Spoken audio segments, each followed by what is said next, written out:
बहुत समय पहले एक छोटे गांव में अर्जुन नाम का एक लड़का रहता था। वह बेहद आलसी और काम टालने वाला था। उसे हर काम में देर करने की आदत थी, स्कूल जाना, होमवर्क करना और यहाँ तक कि खाने में भी। उसकी माँ उसे बार बार समझाती, लेकिन अर्जुन पर कोई असर नहीं होता। वह हर बार यही सोचता, मैं बाद में कर लूंगा, अभी तो बहुत समय है। गांव के बीचों बीच एक प्राचीन घड़ी टॉवर था, जिसे समय की घड़ी कहा जाता था। लोग मानते थे कि यह घड़ी जादुई थी और समय को नियंत्रित कर सकती थी। बच्चों को अक्सर इस घड़ी के करीब जाने से मना किया जाता था, लेकिन अर्जुन को यह बात बहुत दिलचस्प लगी। उसने सोचा, अगर मैं इस घड़ी को रोक दूं, तो मुझे कभी जल्दी करने की जरूरत नहीं होगी। मैं अपनी मर्जी से जी सकूंगा।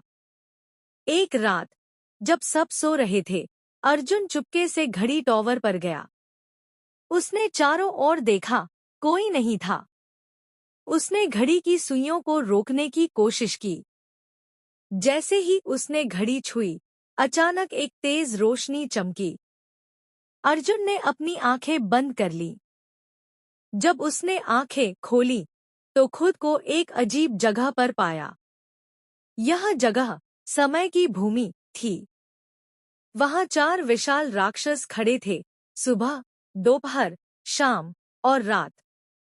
उनका चेहरा डरावना और आवाज गूंजदार थी। राक्षसों ने अर्जुन से कहा, तुमने समय को रोकने की कोशिश की है। यह सबसे बड़ी भूल है। अब तुम्हें तब तक यहाँ रहना होगा, जब तक तुम समय का महत्व नहीं समझ जाते। समय की भूमि में अर्जुन को अजीब अजीब अनुभव होने लगे। उसे भूख लगती, लेकिन वह समझ नहीं पाता कि खाना कब बनाना है। वह थका हुआ महसूस करता, लेकिन सोने का कोई सही समय तय नहीं कर पाता। उसका पूरा दिन अस्त-व्यस्त हो गया।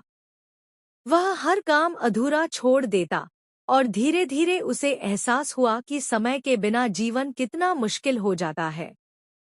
एक दिन अर्जुन ने राक्षसों के पास जाकर हाथ जोड़कर माफी मांगी। उसने कहा, मुझे मेरी गलती का एहसास हो गया है। मैं अब से समय की कद्र करूंगा और हर काम सही समय पर करने की कोशिश करूंगा। राक्षसों ने अर्जुन की बात सुनी और कहा, अगर तुम्हें वाकई समय का महत्व समझ आ गया है, तो हम तुम्हें वापस भेज देंगे। लेकिन याद रहे, अगर तुमने फिर से समय का अपमान किया, तो तुम यहाँ हमेशा के लिए फंस जाओगे। अर्जुन सहमति में सिर हिलाया। अगले ही पल वह गांव में अपने घर के पास खड़ा था।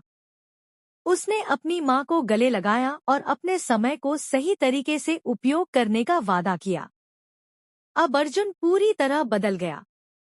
वह हर काम समय पर करने लगा। सुबह जल्दी उठता, समय पर स्कूल जाता और होमवर्क भी समय पर पूरा करता। धीरे धीरे वह गांव के सबसे मेहनती और समझदार लड़कों में गिना जाने लगा। उसने न केवल अपना जीवन बदला, बल्कि दूसरों को भी समय की अहमियत सिखाई। उसकी कहानी पूरे गांव में प्रसिद्ध हो गई और लोग समझ गए कि समय सबसे अनमोल है।